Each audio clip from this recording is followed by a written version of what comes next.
Is the female part, reproductive part of the flower. हमने देखा कि जिसमें दोनों तरह के मेल और फीमेल रिप्रोडक्टिव पार्ट जिसमें प्रेजेंट है फ्लावर में, वो मोनोएशियस फ्लावर है, बाइसेक्सुअल फ्लावर है। अब ये जो फीमेल वाला पार्ट है जिसको पिस्टल कहते हैं, इसको कार्पल भी कहते हैं। अगर कार्पल सिंगल है यानी एक ही कार्पल प्रेजेंट है फ्लावर में, हम उसको मोनोकार्पिलरी फ्लावर कहते हैं। अगर मोर देन वन है, मल्टी कार्पिलरी वो कंडीशन है।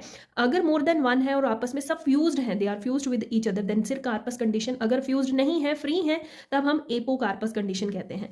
अब देख लेते हैं, ये कुछ डायग्राम्स हैं विद एग्जांपल। यहाँ लिखा है सिन कार्पस पिस्टल जो है वो पेपेवर्स ओमनीफेरम में मिलता है, ठीक है। तो यहाँ पे ये आ गया आपका बी मल्टी कार्पिलरी का। और नेक्स्ट है मल्टी कार्पिलरी एपोकार्पस। ये सिन कार्पस कंडीशन थी जिसमें फ्यूज थे, एपोकार्पस यानी एक दूसरे से फ्री हैं, और इसकी एग्जाम्पल भी यहाँ पे लिखी हुई है। अब देख लेते हैं कि ये जो फीमेल वाला पार्ट है, इसका अगर स्ट्रक्चर हम ड्रॉ करें तो हम देखते हैं कि 3 इसमें आपको मेन पार्ट्स दिखाई देते हैं। ऊपर वाला जो सबसे, जिसके ऊपर पोलन ग्रेन स्टिक करेगा, जो सबसे ऊपर वाला पार्ट है, this is known as a stigma. Then there is a filament which is known as a style, and then at the last the basal bulge part is known as a ovary. Wall of the ovary wall of the fruit बनाती है, और